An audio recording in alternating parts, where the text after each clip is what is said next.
Jaya Radha Madhava Kunja Bihari Jaya Radha Madhava Kunja Bihari Jaya Radha Madhava Kunja Bihari Jaya Radha Madhava Kunja Bihari Jaya Gopi Janavallabha Jaya Girivaradhari Jaya Girivaradhari Jaya Gopi Janavallabha Jaya Girivaradhari Jaya Girivaradhari Jaya Yashodanandana Jaya Braja Janaranjana Jaya Yashodanandana Jaya Braja Janaranjana Jaya Yashodanandana Jaya Braja Janaranjana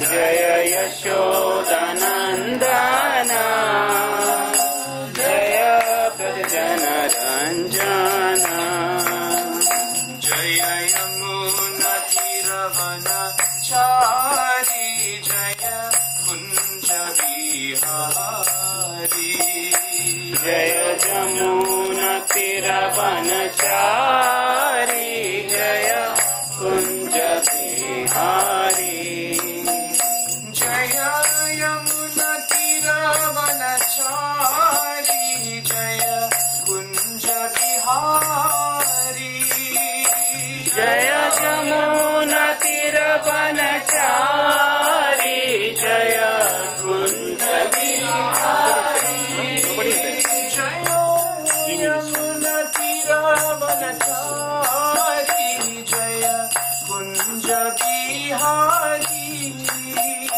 Jaya Yamuna Tiravanachari Jaya Kunja Bihari Jaya Radha Madhava Jaya Kunja Bihari Jaya Radha Madhava Jaya Kunja Bihari Jaya Radha Madhava Jaya Kunja Bihari Jaya Radha Madhava Jaya Kunja Bihari Jai Shri Shri Radha Madhav ki Jai Jai Shri Krishna Balaram ki Jai Srila Prabhupada ki Jai Srila Gurudev ki Nitai Gaura Prema Om Namo Bhagavate Vasudevaya Om Namo Bhagavate Vasudevaya Om Namo Bhagavate Vasudevaya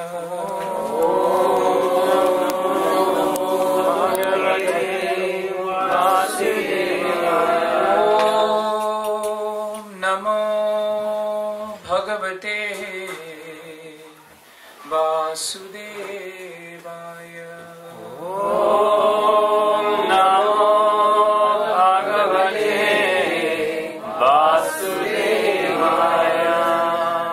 So we welcome all the devotees today for today's program. Hare Krishna to everyone.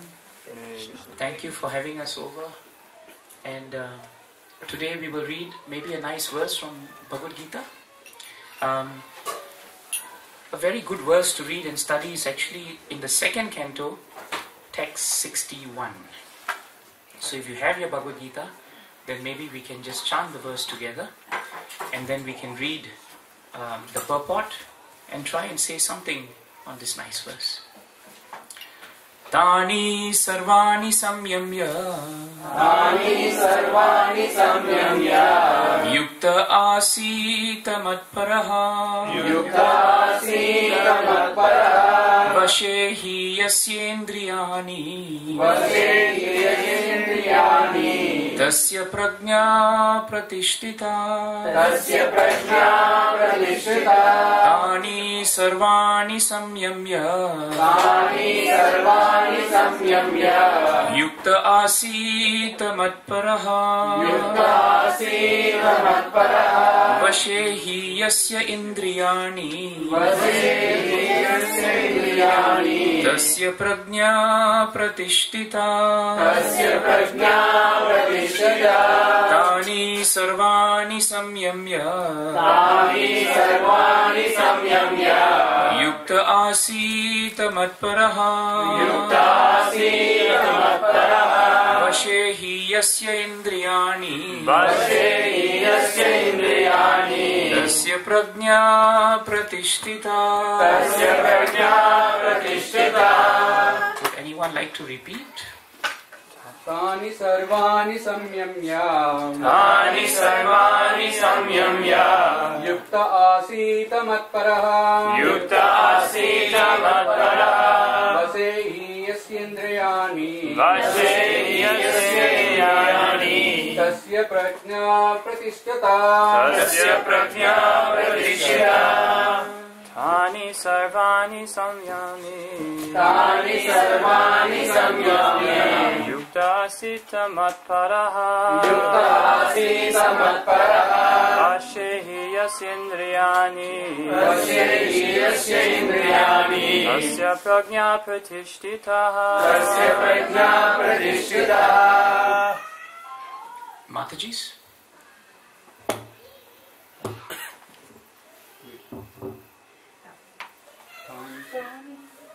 Anyone? Tani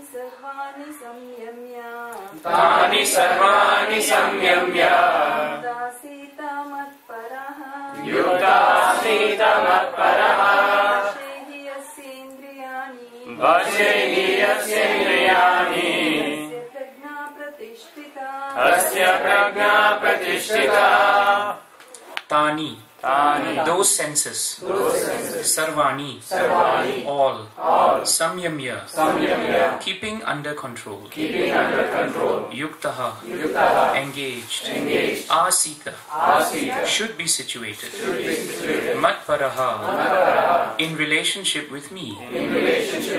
Vashe. In full subjugation. He. Certainly. Yasya. One whose. Indriyani. Senses. Tasya. His. Prajna. Consciousness. Pratishtita. Fixed. Translation and purport by His Divine Grace, A.C. Bhaktivedanta Swami Srila Prabhupada ki. Please repeat the translation. One who restrains his senses, keeping them under full control, and fixes his consciousness, upon me, is known as a man of steady intelligence. Please hear the purport.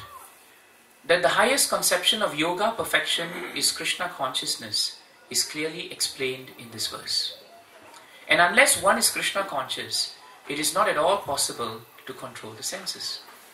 As cited above, the great sage Durvasa Muni picked a quarrel with Maharaj Ambarisha, and Durvasa Muni unnecessarily became angry out of pride, and therefore could not check his senses.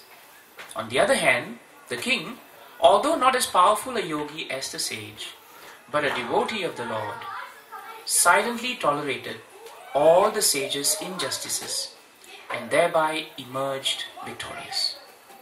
The king was able to control his senses because of the following qualifications as mentioned in the Srimad Bhagavatam 9:4-18-20.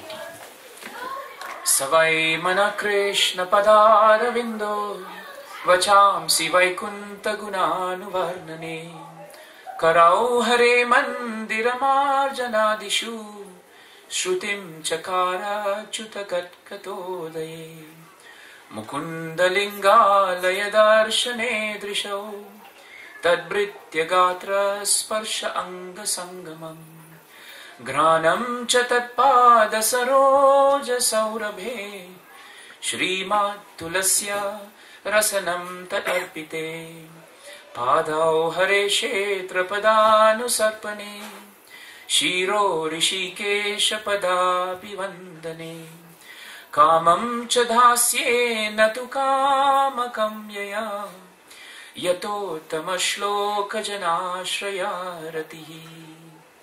King Ambarish fixed his mind on the lotus feet of Lord Krishna, engaged his words in describing the abode of the Lord, his hands in cleansing the temple of the Lord, his ears in hearing the pastimes of the Lord, his eyes in seeing the form of the Lord, his body in touching the body of the devotee, his nostrils in smelling the favor of the flowers offered to the lotus feet of the Lord, his tongue in tasting the tulsi leaves offered to him, his legs in traveling to the holy place where his temple is situated, his head in offering obeisances unto the Lord, and his desires in fulfilling the desires of the Lord. And all these qualifications made him fit to become a Matpara devotee of the Lord. The word Matpara is most significant in this connection. How one can become Matpara is described in the life of Maharaj Ambarisha. Srila Baladev Vidyabhushana, a great scholar and acharya in the line of Matpara, remarks, Mad Bhakti Prabhavena Sarvendriya Vijaya Purvika Swatma Drishti Sulabheti Bhavaha. The senses can be completely controlled only by the strength of devotional service to Krishna. Also, the example of fire is sometimes given. As a blazing fire burns everything within a room, Lord Vishnu, situated in the heart of the yogi, burns up all kinds of impurities. The Yoga Sutra also prescribes meditation on Vishnu and not meditation on the void. The so-called yogis who meditate on something other than Vishnu simply waste their time in a vain search after some phantasmagoria. We have to be Krishna conscious, devoted to the personality of Godhead. This is the aim of the real yoga.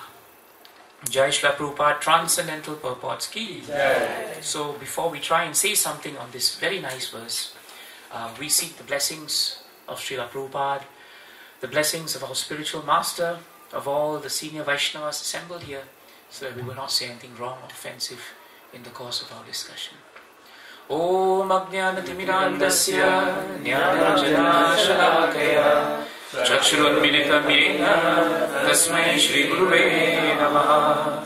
Shri Chaitanya Mano Vishtam Sapitam Yena Bhutale Swayam Rupa Kalamayam Dadati Swapadantikam Vandeham Shri Guru Shri Yutapadakam Shri Guru Vaishnavamscha Shri Rupam Sagajatam Sahaganaranatam Vitantam Sajivam Sadvaitam Savadutam Parijana Sahitam Krishna Chaitanya Devam Shri Radha Krishna Padam Sahagana Lalita Shri Vishakhan Vitamscha He Krishna Karuna Sindhu Leena Bando Jagadpate Gopisha Gopika Kanta Radha Kanta Namostute Tapta Kanchana Gaurangi Radhe Vrindavaneshwari Vrishabhanu Sute Pranamami Hari Priye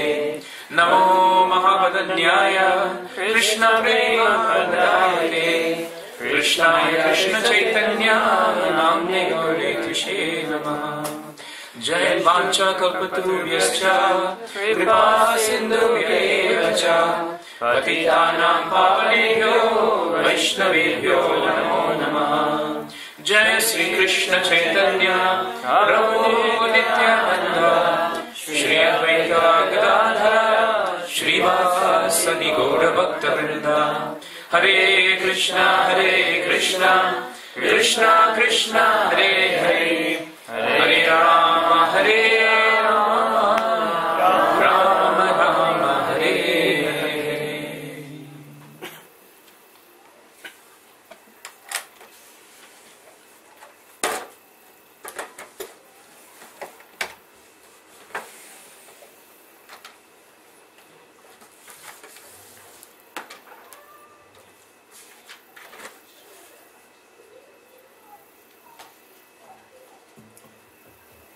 in this material world, it's very easy for us to try to understand who is intelligent and who is not, especially if it's based on material intelligence.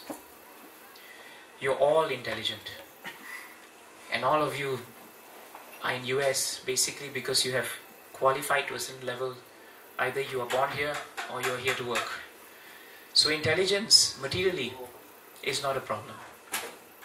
Here Krishna is speaking about who is a man who is steady in intelligence. You all know that it's one thing to be intelligent, but it's a totally different thing to be steady. And to be steady in something is a challenge. And that's the reason why most people believe that if you perform or practice some kind of yoga, then your mind becomes a bit more peaceful, your senses become a bit more controlled, and in that way, the ultimate aim is to become more happy. A person of steady intelligence, his aim is the same as a person who is not intelligent. Everybody in this room has only one aim in life. We don't even have to ask you that. All scriptures tell us that everybody has only one aim in life, and that aim is to ultimately be happy. You may couch it differently, you may package it differently, but ultimately you perform so many different activities just to be peaceful, to be happy, to be blissful, to be joyous. These are the reasons why we are here. And frankly speaking, we are all trying to achieve it every day of our lives. That is a fact. If we come here for the discourse, the reason we probably came here is because we hope to find some satisfaction. We hoped at least to have some form of devotee association. And if everything fails, at least we know we will have prasadam. So in that sense, we don't lose. If we go to do any performance of any activity, we know that ultimately we want to get happy. Nobody likes to work, but everybody has to work. But we know that we also work because at the end of the day, when the paycheck comes, there is some measure of happiness, until it very quickly goes. And this is the nature of the material world. Kapila Dev says in the 3rd canto, I think it's the 31st or the 30th chapter, 2nd verse, Yam yam artam upadatte, tam tam dhunoti bhagavan. Very important. Yam yam artam upadatte. He says that whatever that is collected in this world with great effort, dukhena shukhena hetave, whatever that we try to acquire in this world, we actually acquire it for a fraction of a moment of happiness.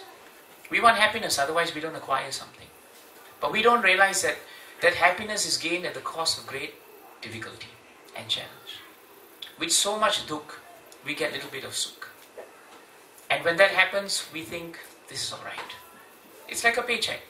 When you get a paycheck at the end of the month, it looks good.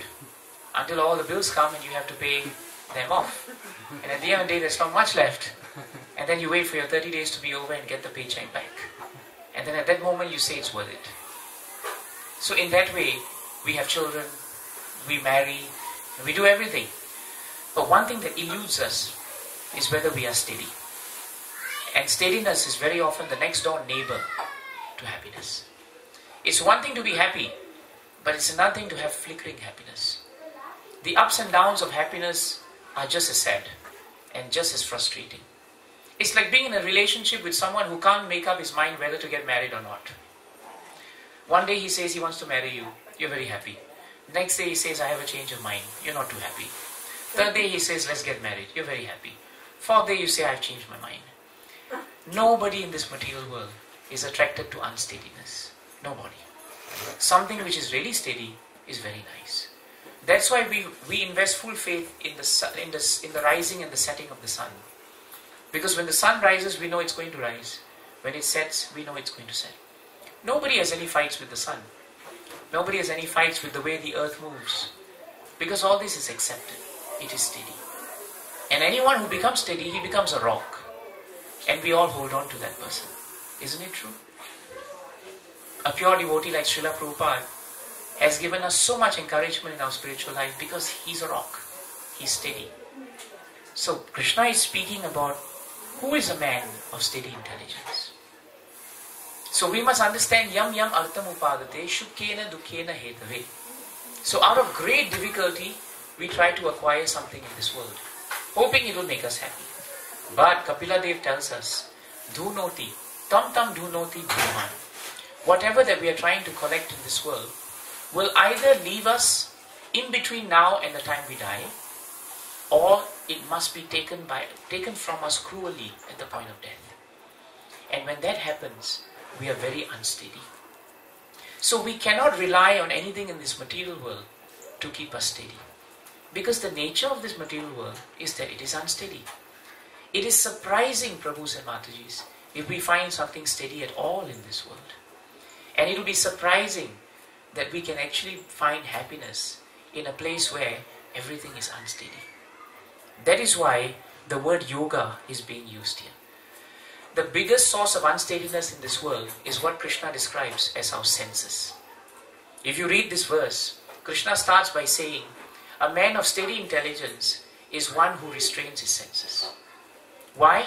Because the nature of the senses is that they cannot be restrained. Not by artificial material means. Sometimes many people take up yoga. And the yoga that we speak about in the modern world is the yoga which is normally Hatha Yoga, Ashtanga Yoga. It is a yoga more to do with the preservation of some health rather than the steadiness of the mind. And very often when we perform such yogas, you find that maybe for that moment we may become a little bit peaceful for a while. But because there is no object for the mind and the senses to ultimately rest on, that steadiness is lost very quickly. If we tell you to just see a green light or a red light on a wall for about half an hour, chances are you'll see it for a while and go to sleep. In that sleep you may be very restrained or peaceful, but that's because you're sleeping. I know an uncle of mine who keeps telling me that if you chant, it's not really yoga. If you do this bhakti, it's not really yoga. He always keeps telling me, I sit down for 3 hours and I meditate and I'm very peaceful.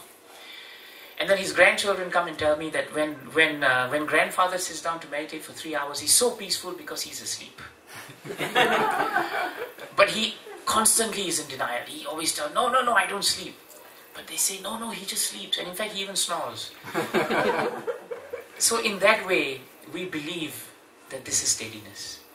So yoga, the highest conception of yoga perfection, Prabhupada writes, is actually Krishna consciousness. And the meaning of yoga means to unite. It means to yoke. So if you perform yoga, there must be something that you are uniting with. Otherwise it is not yoga. So the way to become steady, Bhagavad Gita tells us, is to control the senses and unite them at the lotus feet of Krishna. If the senses can be placed at the lotus feet of one who has created the senses, then we stand a chance to restrain the senses. The engineer who creates the building, he knows the building best. If you go to him and ask him for directions to move around the building, chances are he will give you a better way to move around than you can.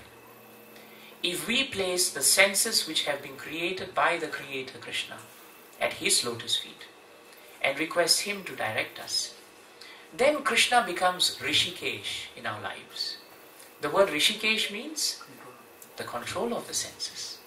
So Bhagavad Gita tells us in the first chapter, there Krishna very nicely tells Arjuna that if you control your senses in such a manner as to offer them at my lotus feet, Prabhupada writes in the purport, then because Rishikesha is the controller of all the senses, if we try to control our senses artificially, without his help or without offering it at his lotus feet, then that control is temporary. And because it is temporary, it will actually cause us more problems the moment that control goes. That is why it's very hard to control the senses without letting them rest on something. And in Kali Yuga particularly, all our sastras agree that the best way of performing yoga is by chanting the names of the Lord. It is the easiest, the quickest, and the most effective manner. Why? Because the word mantra is very simple. Man means mind, and tra means to rest.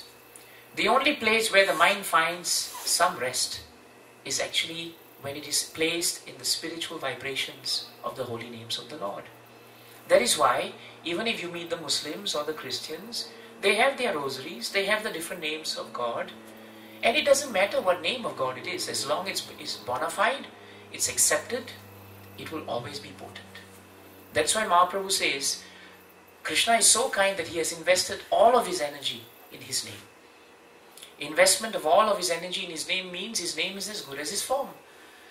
So if we really want to really control our senses, the most natural way is for us to simply chant Hare Krishna, Krishna Krishna, Hare Rama, Rama Rama, Hare Hare.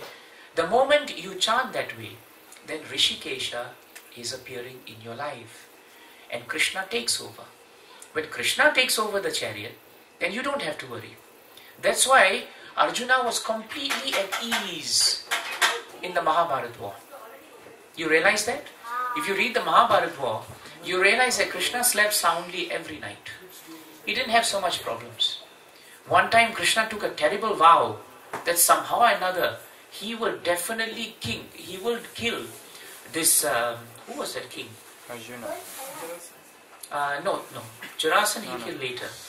It was this king of the land of Sindhus, Jayadratha.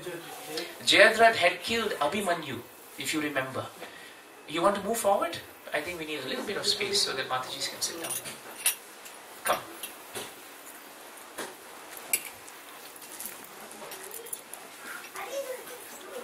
So Arjuna was trying to kill Jayadratha because Jayadratha Mahabharata tells us actually in unfair way he actually killed Abhimanyu. And Abhimanyu was a very young boy when he was killed. And it was very unfair because Jayadratha held back the entire force of the Pandavas while Abhimanyu was surrounded by all these great warriors. And they killed him, not by fighting in single combat, as would be the etiquette of fighting. But they all fought with him all at one time. When Arjuna came back to the camp and found that Abhimanyu had lost his life in such an unfair means, Arjuna took a terrible vow. He said, by tomorrow at sunset, I will slay this Jayadratha. And if I do not slay Jayadratha, then I myself will commit myself to fire and I will take my life. When Duryodhana and the camp of the Kauravas heard, they thought tomorrow will be our lucky day. All we have to do is establish the principle of containing Arjuna to the point when the sun sets. And the moment the sun sets, that's it. Arjuna himself will kill himself, and with Arjuna gone, the battle is over. Now after he took that terrible vow, word spread to the Pandavas that Arjuna had taken such a vow. And Krishna came to hear of it too. And Krishna was in his quarters. And he was pacing up and down because he was worried. He was thinking, what a foolish vow this man took. He didn't consider the ranks of the Kauravas. What was he thinking of when he took such a rash vow? At least he should have said, I'll take 2 days to kill Jayadratha. Then there will be 2 sunsets for me to work on. But now there's only 1 sunset. So feeling very anxious, Krishna decides, if I am anxious, how much anxious must be Arjuna? Because he took the vow. So better I go and give him some solace. He must be staying up. He must be really anxious. He must be, thinking how to do this. Why did I take a vow? So Krishna is very kind. He thought, let me go and assure my devotee that I'm there for him. Krishna walks into the tent where Arjuna is. He looks around and he sees Arjuna is deep in sleep. Mahabharata doesn't tell us whether he's snoring, but we know he's very deep in sleep. So Krishna goes over to the side of the bed where Arjuna is sleeping. And he tries to wake Arjuna up. He says, hey Arjuna, what are you doing? Aren't you worried? How can you sleep so well knowing that tomorrow you have taken such a big chance with your life?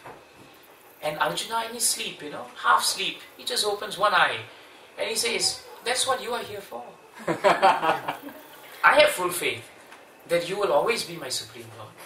I know that in any situation, I can always surrender at your lotus feet. That you will be my Supreme Protector. So knowing that you are my Supreme Protector, why should I fear this material existence? I have no fear in this material existence. Because I know that as long as I'm fixed in remembering you, in that way I become peaceful. This is a man of steady intelligence. In that one single episode, Arjuna has lived this verse. He has shown us that though the senses are so ready to make us worried, isn't it true, Prabhu's Mataji's? Even if you don't want to be worried about something, doesn't your mind find something, the worry for the day is this. And if you start the day thinking that today I have everything figured out, I'm alright with my husband, my children are going to school, there is nothing else I want in life, your mind starts thinking, oh, but that day, this lady you met, she didn't talk to you very nicely. She didn't smile at you. Now we are all gathered here to see Krishna. Because all of you are not looking at each other, that's why you're smiling. Because you're looking at Krishna. And so far you're tolerating me, so you're looking at me. But the moment the program finishes, and supposing now I'm walking past somebody and I forget to say Hare Krishna and he thinks, why did he do? Now he goes back home and he starts thinking, I noted he said Hare Krishna to everyone. He didn't say Hare Krishna to me. There must be a reason. This is how our senses do not want us to be steady. They do not want us to be steady. Because it is the nature of the mind who is the controller of the senses to be chanchal. Krishna makes it clear in the 6th chapter that the mind is chanchal. In the 5th canto, 11th chapter, the 11th chapter of the 5th canto of Bhagavatam is the shortest chapter of the entire Bhagavatam. 17 verses, that's all. In Bhagavatam, that's amazing. It's even shorter than Bhakti Yoga in chapter 12. 17 verses. But it is the most instructive set of 17 verses. If you ever want to know the nature of the mind, which is the ultimate controller of the senses, then read all 17 verses of the 11th chapter of the 5th canto, because they deal explicitly on the nature of the mind. And in the last verse of the 5th canto, 11th chapter, Jadabharat Maharaj, great devotee of the Lord, advises King Rahugana, who is the subject of the entire conversation. He says finally, Bhratavyamenam tadabhadra viryam upekshaya adhyetita pramattam guro harihi charanapashanastro swayam jahi. What is the last line? I forget the last line. But guro harihi charanapashanastro jahi vyalikam swayamatma mosham. It's a very important verse, because in that verse we understand the nature of the mind. The mind is the real controller of the material senses in a material body. The intelligence is the next door neighbor to the mind. We are supposed to use our intelligence to ignore the demands of the mind and to discriminate what the mind tells us to do. That's why in one statement Prabhupada was asked, what is intelligence? And Prabhupada says beautifully, intelligence means I climb to the highest floor of a building. When I look down, my mind tells me jump, and my intelligence tells me don't. Very simple. Very simple. This is the importance of intelligence. Intelligence stops and checks the desires of the mind. When intelligence itself is not controlled and steady, how can it control the mind? The mind will be free. Bhratavyamenam tadabhadra viryam. Viryam means great. So Rahugana advises us, please know, O king, there, that this mind is the greatest enemy of the living entity. It is not your wife, your husband, your mother-in-law, your father-in-law, your enemy next door, or your irate neighbor who's down the street. They are not your enemies. If you are in difficulty, please don't blame the world. Sometimes when we are in difficulty, we blame everybody, isn't it? Except ourselves. We say, my boss was like that, that's why I became like that. My mother gave birth to me, that's why I'm in this condition. Or my wife, she's uncooperative, that's why I'm having a difficult life. He didn't say Hare Krishna to me, therefore I'm morose. It's him. I have to blame him. Like that, we blame everyone. I know a god brother of mine who always never followed the instructions of my spiritual master, particularly in terms of chanting. So one day my spiritual master asked him, my dear boy, what is it that stops you from chanting? And he says, Maharaj, actually it's not me. I went to this astrologer, and when he checked my astrology, he said, this sign of Saturn is so strong in your guru that no matter what you do, you will never obey the orders of your spiritual master. So, what can I do, Maharaj? Blame the planets. I really want to follow Prabhupada. I want to follow devotional service, but these grahas, they're too strong. And in that way, the mind is our greatest enemy. It blames everyone. It doesn't introspect. It doesn't tell us that maybe the defect is in ourselves. Maybe we should improve ourselves. Because the best way to become steady is to look into your own garden. Before you look into other people's garden and say, why you are this, why you are that. Why not we look at ourselves? By looking at ourselves, we become humbler. By looking at ourselves, we learn to understand what is really the cause of the problem. That's ourselves. And when a man is humble, then pride doesn't make him blind. He sees the world as it is. That's why for someone who wants to chant constantly Krishna's name, he must become humbler than a blade of grass. And only when one is humble can one tolerate the onslaughts of the material nature. That's why Trinadapi Sunichena, Tarorapi Sahisuna. Only when you are humbler than a blade of grass can you actually factually become more tolerant than a tree. Then only automatically what happens? You are ready to offer respects to everyone. And the logical conclusion to that is that you are devoid of a sense of false prestige. They all flow when we are intelligent enough to realize that the problem is with us. That way we do not waste time blaming people. Wasting time is the greatest crime. And the way we waste time in this world is two ways. We waste time criticizing others because the mind tells us find fault, find fault, find fault. And second, we waste time always after finding fault with others. We realize that we can't do anything about it, so find fault with someone else. And we just go on.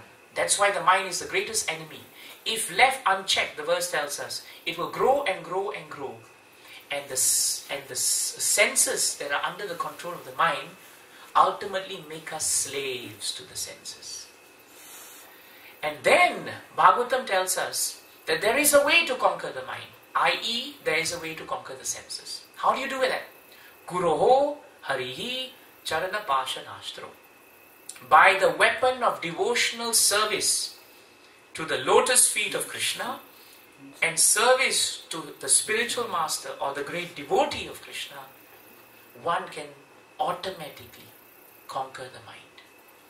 And Jadabharat finishes it by saying, do this with great care. Prabhupada puts that down, do this with great care. So we should be clear that intelligence is not material. If it is used for Krishna, it's spiritual. This mind, by nature, will always give you trouble. So we should not be surprised why my mind is troubled. Then half our lives will go by asking why, and we will forget to chant.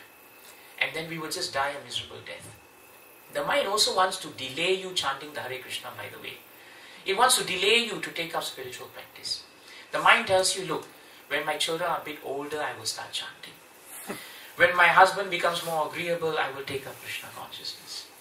When I leave US after earning good money, when I settle down in India, the atmosphere is better for Krishna consciousness. In this way, we find all the favorable arguments before we perform Krishna consciousness. And you know and I know, once we start walking down that road, the door never closes, the mind continues to grow and grow more powerful, and we think that we're alright. I'll give you one example. Historically, Alexander the Great is considered the great because he was a great conqueror. And he was so happy and proud that he had conquered the known world. When he came to India, he heard that there was a very great sage, a man of great wisdom. So he summoned his minister to go and pick up this sage and ask him to come and appear before Alexander. The sage told the man that, frankly speaking, I'm not interested in seeing your king.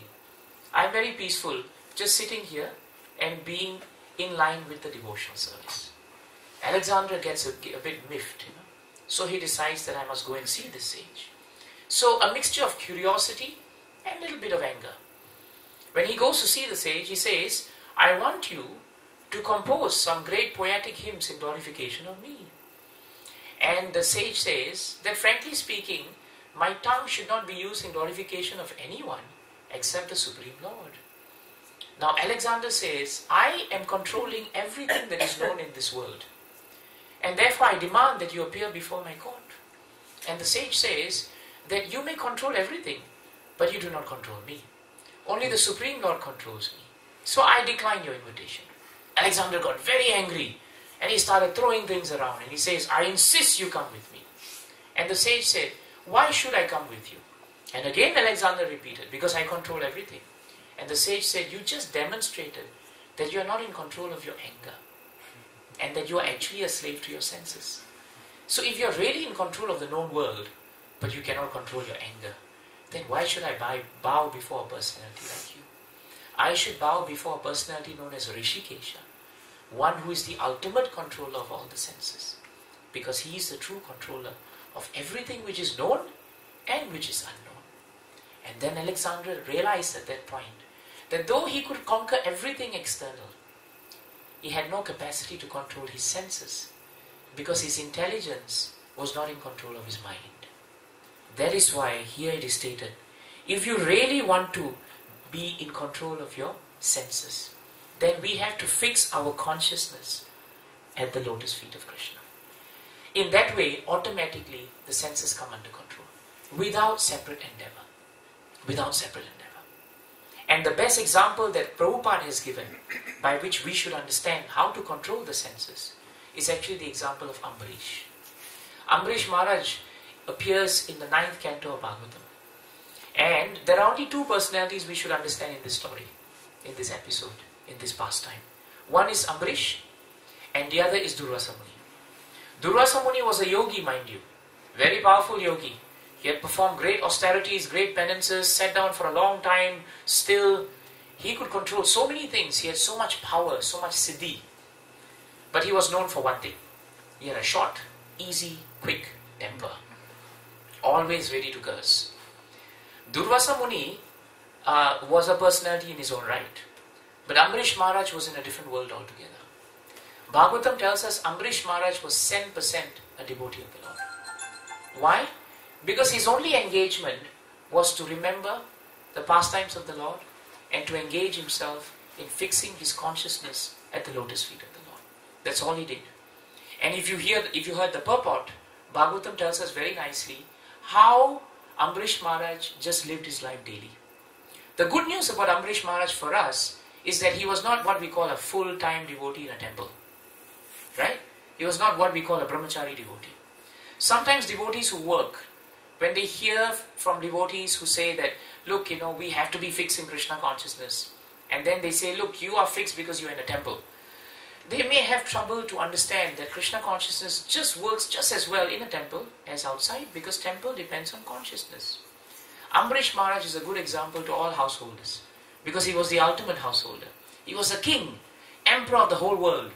He was fully engaged in all duties that a king had to fulfill. But despite doing all that and despite being so busy, he always had time for Krishna. This is very important for us. If you want to have time for Krishna, Bhagavatam tells us we should not put our appointment with Krishna at the end of the day. Our problem is very often, practically, we don't start the day with Krishna. That is why Prabhupada has given us this wonderful movement where we start the day just remembering Krishna by chanting Hare Krishna, Hare Krishna, Krishna Krishna, Hare Hare, Hare Ram, Ram Ram, Hare Hare. Just by starting the day by having chanting of Krishna's names, that chanting is the platform for your appointment with the Supreme Lord. And immediately Krishna is in your life. If you say in the morning, let me settle with the children, let me fix up the husband, let me do all the cooking, and after everything is done, when I have some time, I will then give it to Krishna. Then how can you say that Krishna is the object of your love? If you prioritize someone as important to you, you put him first. If you say that I love someone very much, and then you say, Prabhu, you just wait until the end of the day, then I'll have time for you. Something must be wrong somewhere, isn't it? Your words don't match up with your actions. So if we say, no, don't tell me about Krishna, because I know about Krishna. Krishna's in my heart, I don't have to chant. That's the other argument we always give, isn't it? When we say we have to chant Krishna's names, very often people tell us, Prabhu, we don't have to chant Krishna's names. You know why? Because he's always in the heart. You just try doing that with your husband. Tell him every day, or husbands, you tell your wives every day, I love you very much. You're always in my heart. Don't buy her anything. Don't do anything for her. Come home, throw your shoes around. Don't help with the clothing. Don't help with the house. Don't help with the children. And every day say, you know something, I still love you very much. One day she's going to take that shoe, knock you on the head, and tell you 5 Diwalis have passed. Did you buy me any sari? Did you buy me a single piece of gold? Where is the symptom of your love for me? In material world, we want to see all this, and then we say you love me. But when it comes to Krishna, no, it's okay. He's in my heart. I don't have to do anything for him. I don't have to sit down and spend time reading Bhagavad Gita. This is all for those who just are trying to know Krishna. This is what Prabhupada says is called rascaldom. This is foolishness. This is hypocrisy. If we love someone, show it. If you love someone, demonstrate it. If you love your child, you will show it. Otherwise, your child will never be convinced of your love. It is the same with Krishna. Put Krishna first, and everything will fall in place. That's what Ambarish Maharaj did. Savai Manaha Krishna Padaravindo. All day, even though he was doing his work, his mind was always on Krishna. Is that possible? Is it possible? It is. Prabhupada says it's possible. He gives the example, a very interesting example. He gives the example of a wife who's taking care of all the duties that she must do. But actually, she has a lover outside. She loves someone else, but she's already in the marriage. So then what happens then? She has to do everything nicely so that no one will suspect that she loves someone else. So she does everything, but her mind is always on that person whom she loves. It's possible. Forget that example. We don't want to encourage that. But what we want to encourage is mothers.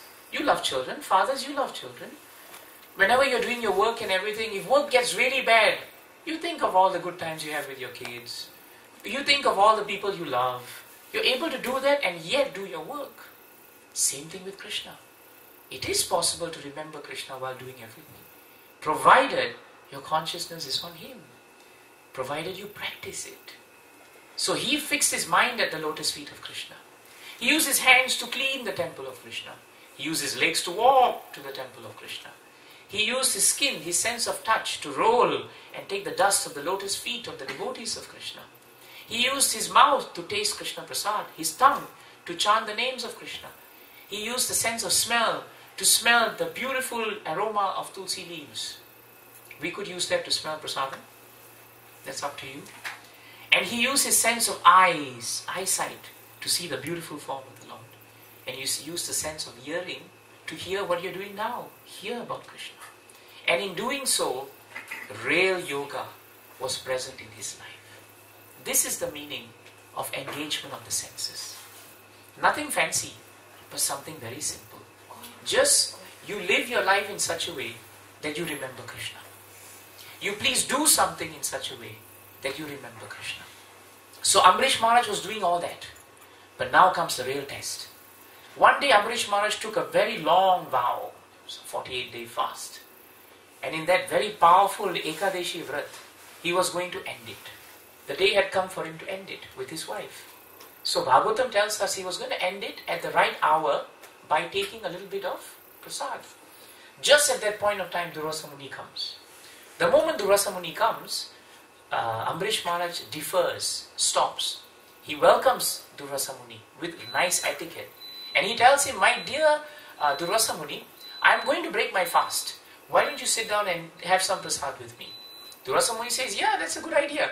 But you know what?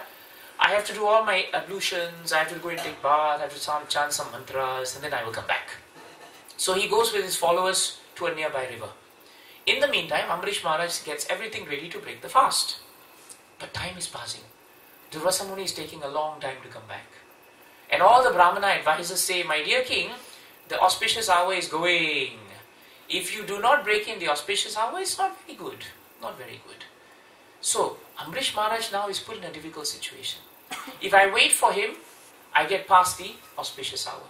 And as a king and leader of the society, it's my duty to set the right example of how to observe all these important vows. So I must do it properly. But if I do it properly, Durvasa Muni, I will not be actually respectful of him. He may come back, he may get offended. Most likely he would. So what do I do then? And while he was thinking, Bhagavatam says, because he's a devotee of the Lord, he was put in a dilemma. But even though he was in a dilemma, the beauty is because he's a devotee of the Lord, Krishna from within his heart inspired him to come to a decision. And this is what he decided. He said, I will break fast with water. Because in Shastras, when you break fast with water, it's neither here nor there. It's considered breaking fast, but it's also considered not really breaking fast. So, it's one of those in-between things. The Brahmana advisors who heard what he said also concurred. This is good. So now he got ready to break the fast. The moment he is just putting a drop of water inside, he's broken his fast. Ambarisha Maharaj sees Durvasa Muni coming back.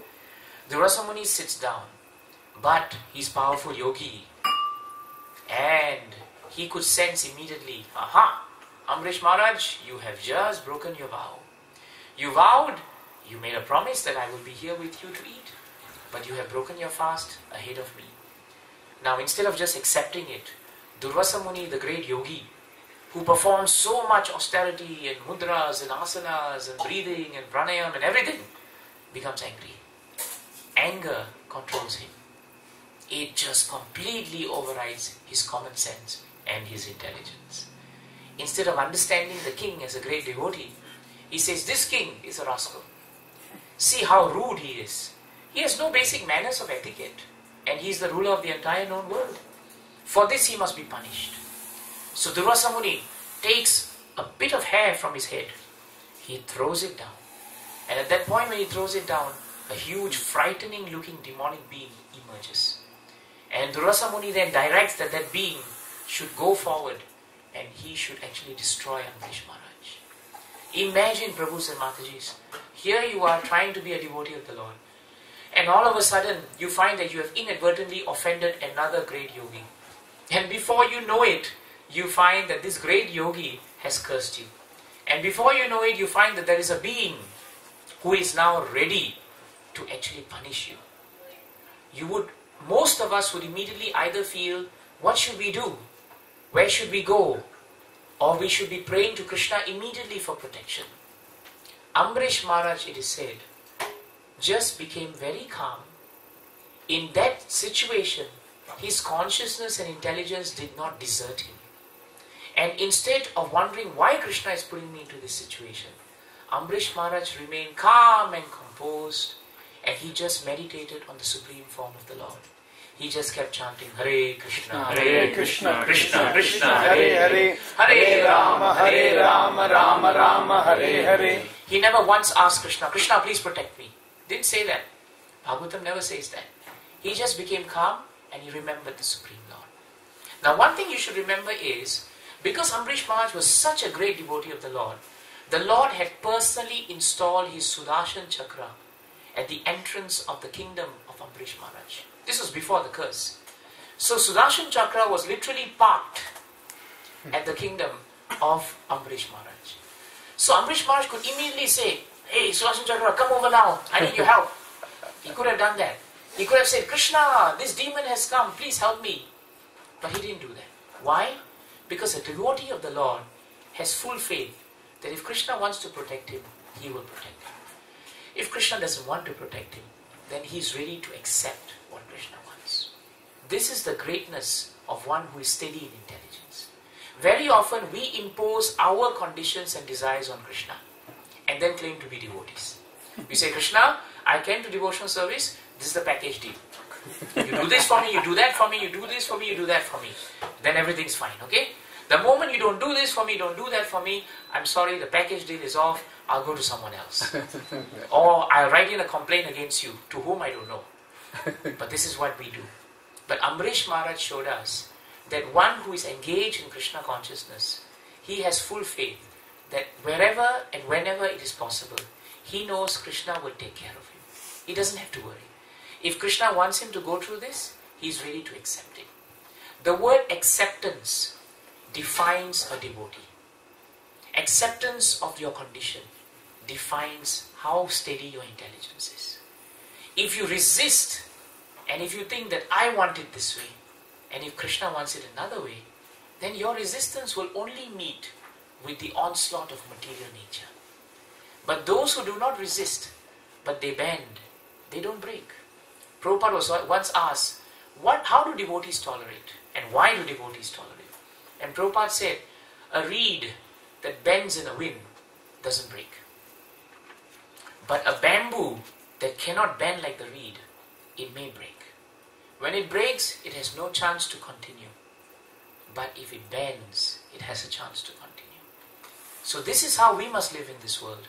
And Ambarisha Maharaj showed us that in a challenging situation. So what happens now? Ambarisha Maharaj is silent and he's remembering Krishna. And the moment he remembers Krishna, Sudarshan Chakra comes. Even without being asked, mind you. The moment Sudarshan Chakra comes, this demonic living being is finished. Sudarshan Chakra raises that being to the ground. And now Sudarshan Chakra goes one step further. It turns to the creator of this demonic being, that is Durvasa Muni. And it starts moving towards Durvasa Muni in threatening fashion. Did Ambarish Maharaj want harm for Durvasa Muni? No. But Sudarshan Chakra decides that enough is enough. Durvasa Muni realizes, oh, everything has changed. I thought I was in the driver's seat, I'm not. Durvasa Muni starts running to the four corners of the world, thinking that let me run away from Sudarshan Chakra. Doesn't work. He runs out of this planetary system. And he goes all the way to see Brahmaji, who is his father, by the way. Brahmaji is seated there. And when he goes right up to Brahmaloka, he says, my dear father, please help me with this Sudarshan Chakra. It's just behind me. Do something. Brahmaji says, I am only a secondary creator of the universe. I am not the creator of Sudarshan Chakra. Why don't you go to a greater personality who can help you? Lord Shiva is very compassionate. Ask him. Brahmaji actually avoided having Sudarshan Chakra around him. Not very good, when Sudarshan Chakra is moving. So now Sudarshan Chakra chases Durvasa Muni and he goes all the way to Mount Kailash. And he says, my dear Lord Shiva, you and I are actually brothers because you also were created by Brahmaji. So we are contemporaries, help me. And at that point Lord Shiva says, though I really want to help you, my dear brother, the fact of the matter remains, everybody in this universe knows that Sudarshan Chakra is eternal by nature. It is transcendental. It has come from that Supreme Lord Vishnu. Only He can undo it. My suggestion is, you quickly now run to Vishnu and you tell him to please stop Sudarshan Chakra from burning you up. So, Ambarish Maharaj is still where he is. Durvasa Muni is really sweating now. Because one who is not in control of his senses will always be made to be put in a challenging situation. Now he runs all the way to Vaikuntha Loka. Krishna is so kind. The meaning of Vaikuntha is a place which is free of anxiety. Do you think Durvasa Muni was free of anxiety? Not a chance. He was completely disturbed. But even then, Krishna allowed him to go right up to the gates of Vaikuntha Loka, and there he pleads with Lord Vishnu. My dear Lord Vishnu, you are the creator of this Sudarshan Chakra. You are the person who actually did this to me, so to speak. Please be kind. Please take this away from me. Now Lord Vishnu looks at him and says, my dear Durvasa Muni, aham bhakta paradino hi asvatantra iva dvija sadhu veer grasta hridayo bhakte bhakta jana priyaha. He says, you must understand one thing about my relationship with these devotees. These devotees like Ambarish Maharaj, they are so dear to me that I have no independence. I am completely dependent on my devotees. I am. And this is the great revelation that Durvasa Muni never understood. Because if you read Bhagavatam, Krishna is described as Swarat at the start of Bhagavatam. He is independent. He is free to do whatever he wants. But here, Krishna says very amazingly, you know what? I've got news for you. I am actually totally dependent on my devotees.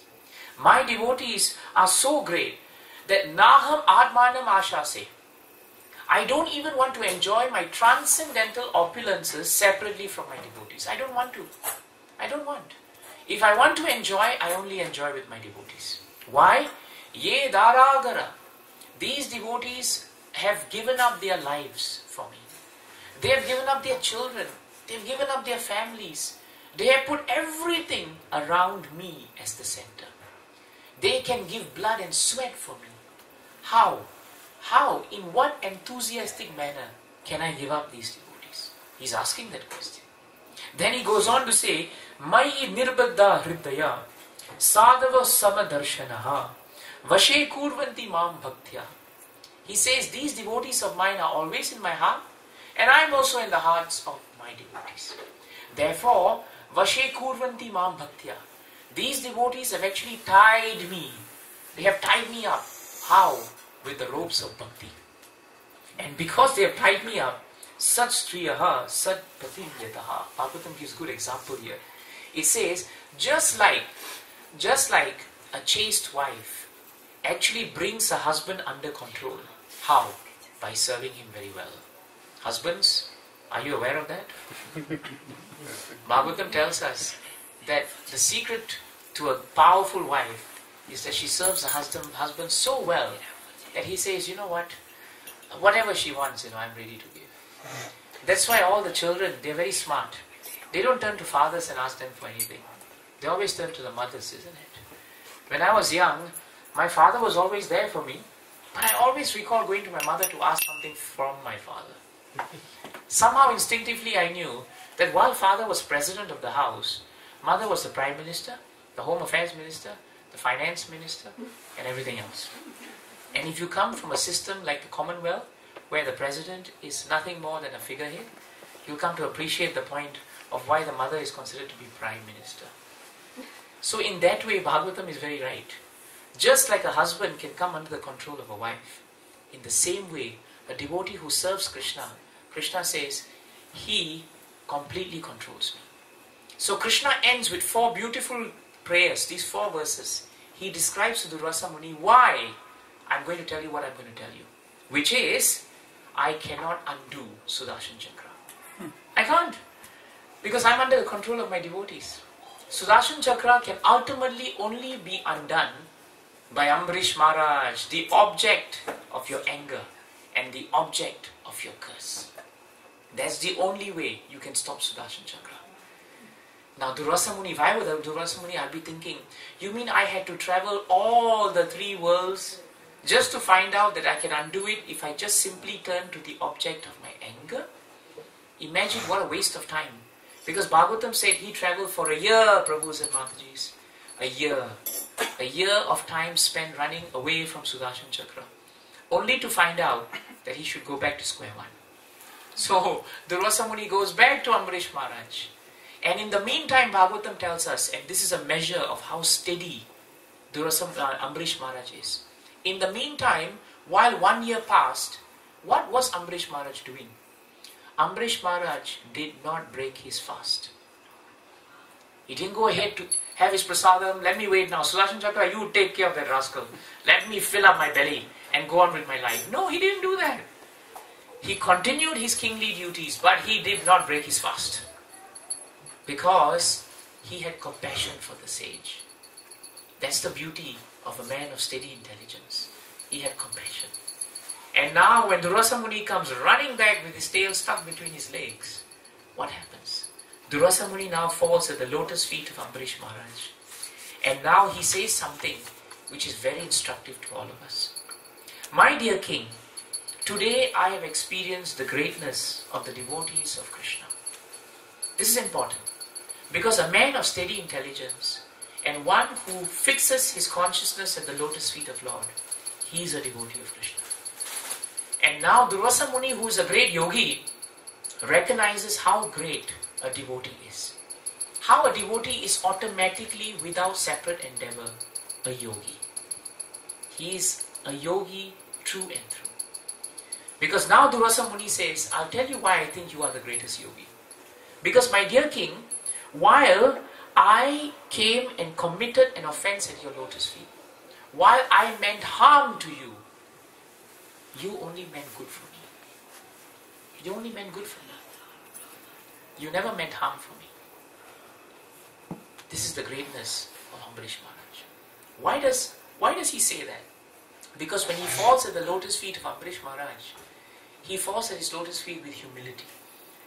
And when Ambarish Maharaj saw Durvasa Muni falling at his lotus feet, what does Ambarish Maharaj do?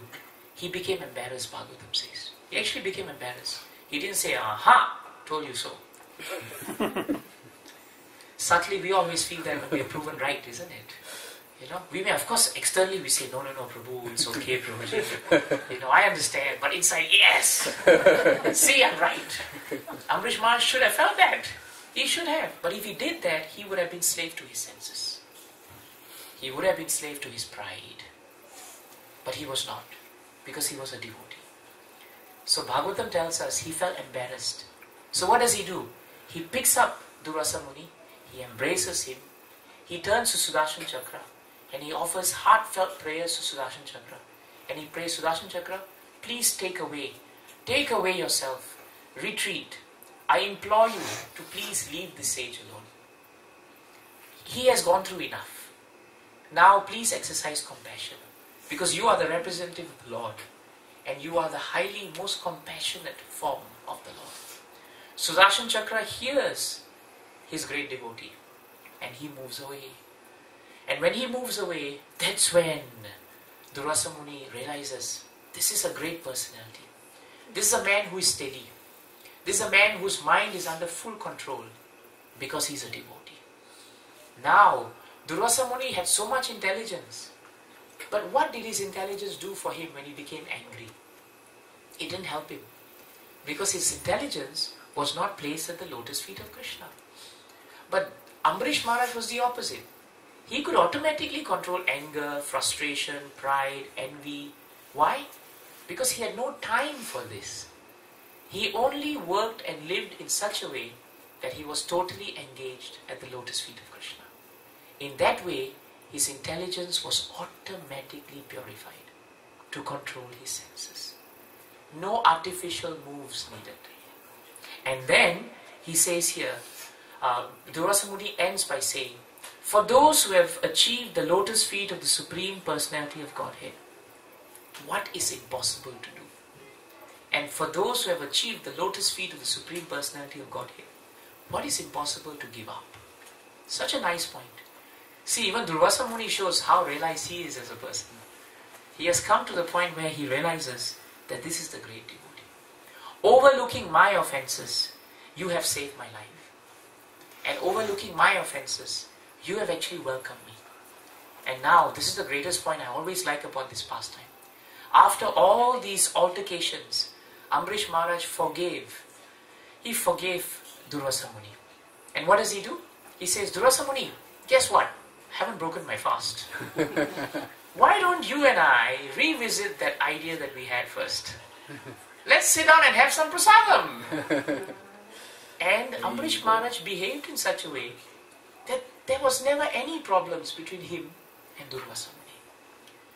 This is the example of how, when you take up devotional service, the real symptom of a devotee is in his behavior. Bhagavatam means behavior. B, very easy. And we get this behavior of Bhagavatam on the strength of BBC. Bhagavatam, what's the other B? Bhagavad Gita. And C, chanting. If you chant very nicely, if you read the Gita nicely, if you are with Bhagavatam, then this BBC is always there.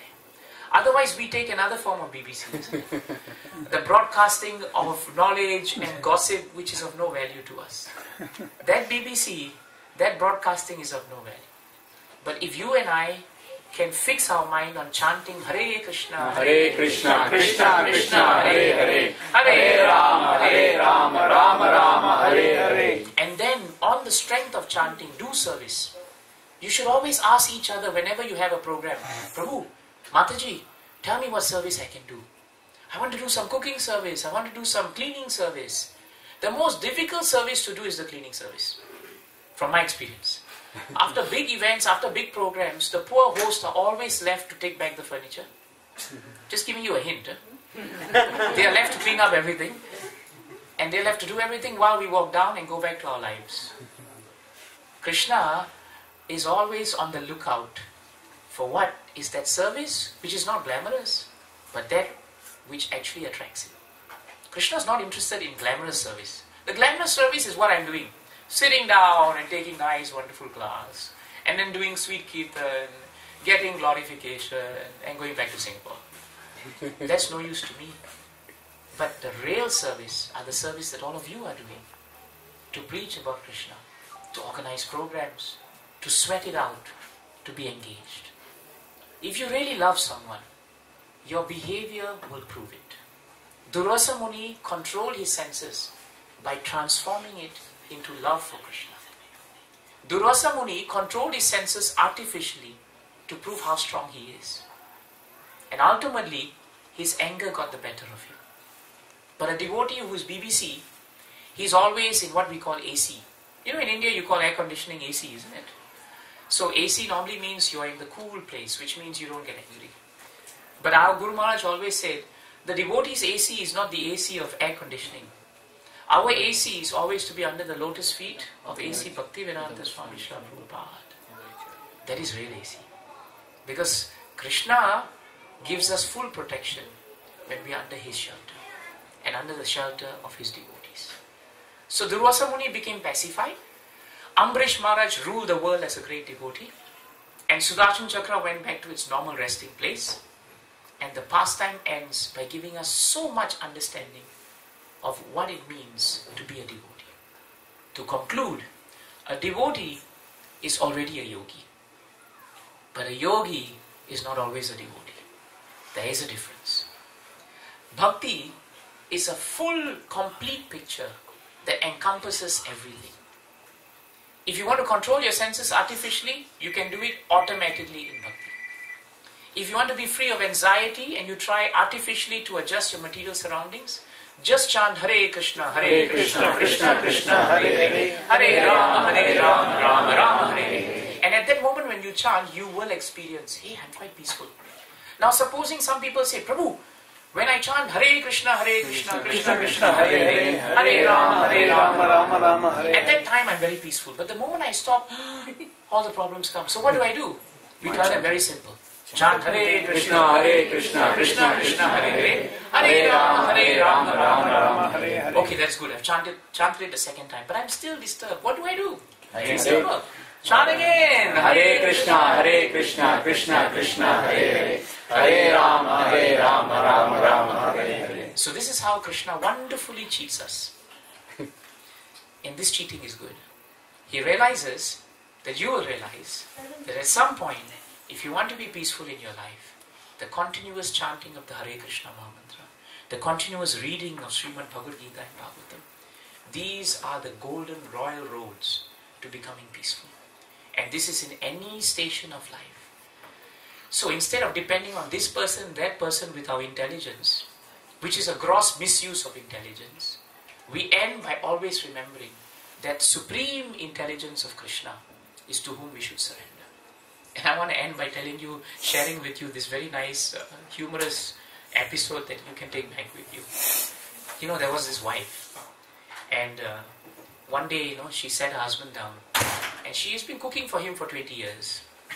Now the husband, also has his mother around. She's a bit old, has stopped cooking, but he's also attached to her. One day the wife in a loving mood serves her husband very nice prasadam. Husband's eating. Then she says, I want to ask you something. He says, what? Supposing I'm drowning in an ocean, and your mother is also drowning in the ocean, and you're the only one who can swim, who will you save first? This is a killer question, by the way. It's a question no husband wants to hear. Right? It's one of those questions, we don't want to walk into that area. So the husband very coolly thinks about it. Wife is very sure that it's going to be him. It's going to be her. Because she thinks 20 years I'm cooking for him, I'm caring for him. Mother's a bit old. He loves her, but I'm his constant companion. Husband, after taking nice prasadam, he coolly looks at her and says, no question about it. She says, yes, it's my mother. Now she's very upset. She stops serving him. And she asks him, why? And he says, very simple. In this life, I can marry any wife. But in this life, I only have one mother. So if I am to think, in a drowning situation, who to save, I'll save my mother. Now she's completely upset. And she says, this is what I get after 20 years of being with you, serving you, being your wife. So she's very, very upset. Next morning she goes to work. And she meets her friend. Friend says, why are you looking so upset? She says a very silly thing, but it's disturbed me a lot. Yesterday I asked my husband and I gave him this scenario. And if after so many years, this is what he values me. So what should I do if I was in that situation? What would you do if you were drowning and your mother-in-law is drowning and your husband is there? Whom would you expect to save whom, and what would you do in that situation? How to solve this problem? So the friend thought about it, and very coolly she tells the wife, it's a very simple answer. In such a situation, you simply learn how to swim.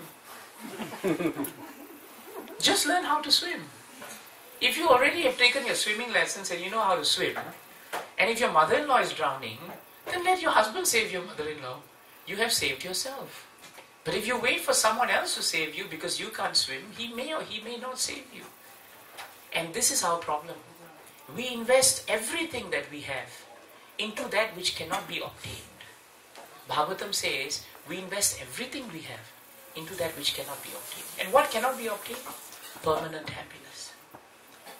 Rather, we should invest it at the lotus feet of Krishna, because He's permanent. If He's permanent and you are connected to Him, how can your happiness be temporary? It's logic, isn't it? If you connect yourself with that which is permanent, naturally what you're getting is permanent. But if you connect yourself with that which is temporary, how can your happiness be permanent? They can't be permanent. So this is how we use our intelligence to come to the lotus feet of Krishna. Jai Grantaraj Srimad Bhagavatam ki Jai. Jai Srimad Bhagavad Gita ki Jai. Srila Prabhupada ki Jai. Nitai Gaura Premanand. Thank you all for being peaceful and patient. Can I hear some realizations from the senior devotees and anyone? It would be really nice. Arjuna Prabhu, yes. I just had a question. I don't know. Yes, Prabhu. I always kind of wondered about that pastime, how it's such an amazing pastime, and if anybody got a lesson in their life about the importance of devotees, Durvasa Muni got it. But we don't really hear about him necessarily having a huge change of heart, in the sense that he didn't really, he's not known as then he just surrendered and just became a devotee. Yes. He still had the same thing, even at the Pandava, the whole 9 yards. So I just wonder if there's any insight or explanation on that. That's a good point. Prabhu brings up this point that Durvasa Muni spoke so much wisdom after his lesson. But ultimately we find after that, he's still Durvasa Muni. He's still Durvasa Muni. The reason for it is actually because while Durvasa Muni accepted the supremacy of Ambarish Maharaj's behavior, he did not accept the process of devotional service. He could not accept that. Like the wives of the Brahmanas in Krishna Leela, they accepted Krishna as the object of the sacrifice for which their husbands were so painstakingly setting up. And when their husbands realized at the end of the Leela that they had forgotten the object, the true object of their sacrifice was Krishna, for a moment they repented. But because they were all sworn to serve Kamsa, who is the representation of all that is material nature, they could not serve Krishna. It's a good lesson for us to understand. In spiritual life, you cannot expect to serve material nature and your senses and expect to be a devotee of Krishna. You can only serve Krishna to the extent that you are surrendered to His lotus feet. To that extent, you become peaceful. So, there is always a part of us that is always resisting taking up this wonderful process of devotional service. But the more we counter it with intelligence and get on with the process, then we become more in the mode of Ambarish Maharaj and less in the mode of Durvasa Muni. I hope that helps, Prabhuji. Anything else? Taruni Mataji, anything you'd like to add? Jimmy Prabhu? Hare Krishna. It's such a nice class. Thank you so much. No. Class is actually for my own head. It's very easy to speak, but it's very difficult to do it. But Bhagavatam is so powerful, Prabhus and Matajis, that if we see how the devotees behave, we'll come to understand that factually speaking, if Bhagavatam cannot be translated into a change of heart, into a change of the way we live, then Bhagavatam will always be in the sky as a philosophical treatise, as something to be speculated upon, something to say, wonderful. But if it comes to the ground, it can actually change your life. And it can actually change the life of those whom you love. We want to give Bhagavatam to our future generation. I see many young devotees here. I assume you have children. Imagine a day when your child becomes subject to the slave, or he becomes slave to anger, lust, greed, pride, because we never gave him Krishna. Then whose fault is it? But imagine if he is faced with a situation where his anger is arising, but he remembers to chant Hare Krishna, Krishna Krishna, Hare Hare, Hare Rama, Rama, Hare Hare. How peaceful he becomes. In Singapore, we tell children that whenever they go for exams, they get a bit flustered. So we always tell to them, we tell the story of Ashwatthama and Arjuna. The Brahmastra weapon that Ashwatthama shot, it was coming towards Arjuna, and Krishna was in the chariot. Arjuna could so easily have counteracted the Brahmastra weapon. He could have, because he was so powerful. But what does he do at that point? Instead of just taking matters into his own hand, thinking that I am the doer, therefore I will release the Brahmastra weapon, he doesn't do that. He gets off the chariot, he performs Achaman. Can you believe that? Right in the middle of the battlefield, this soldier is performing Achaman. He circumambulates Krishna around the chariot 3 times, and then he chants Krishna Krishna Mahabaho Bhaktanam Abhayankaraha Tvammeko Dhayamananam Apavargosi Samshrite. And like that 3 other verses. And after chanting all these verses to glorify Krishna, he becomes enthused. And then seeking the blessings of the Lord, invoking the blessings of the Lord, he then releases the Brahmastra weapon. We may ask, why do all that? But when the children understand that if you put Krishna first before you start an endeavor, that endeavor doesn't catch you, then they understand, yes, that way we become peaceful. So when you speak to the children now after the exams, when they come for Gopal's Garden program in our center, and you ask them, what did you do when you were going to start? Then they say, Ham Bhakta Paradino. Krishna Krishna Mahabaho. They chant this verse. They say, we all chanted this verse before we started our exam. Some of them write Hare Krishna at the top right hand corner. And some of them write it at the bottom. Some of them say, after finishing, we do a round of Namaste Narasimhaya. This is so encouraging to hear, because you know now that they are living Bhagavatam. They are now living it. They have invested their faith in Krishna. And because they do that, whether they do well in exams or whether they don't, is not material anymore. But the material thing is, they have started to put Krishna in the center. Krishna will take care of the result of that exam. This is Bhagavatam. Thank you very much. Shall we chant 5 minutes of Hare Krishna Mahamantra? Yeah. Can we call the kids also? Oh, please, Prabhuji. I didn't even know they were here. They are so well behaved. My God. No sound? Yeah.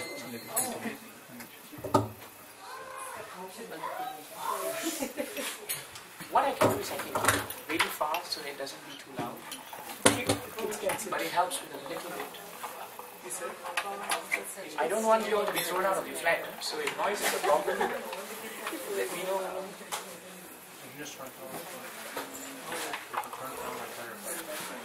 We can just turn it down.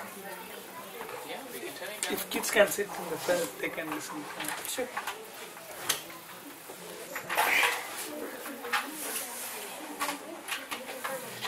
In Singapore, we had this Julan Yatra program. Sit here, all. We are in somebody's house, and our kirtan became so loud that the entire complex. All kids here. And then this lady, who's a neighbor downstairs, she comes up, and while we're just finishing kirtan, she starts shouting at the top of her voice. What are you people doing? How can you do this? This is a place where other people are staying. Shouldn't do this.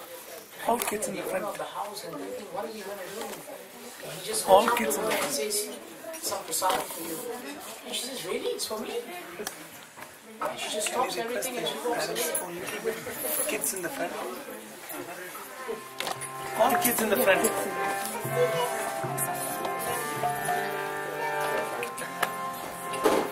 Sit in everybody's lap.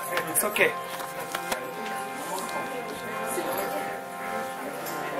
All kids in the front. All kids in the front. Kids front. Go Rakana. Come. Kids come. Come here. All kids are come. All kids come from the front.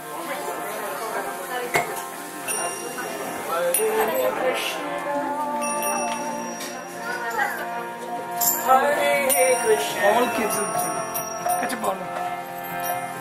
Krishna Krishna. Come, Rakana. Hare Hare. Relax and enjoy. Hare Rama. Hare Rama. Rama Rama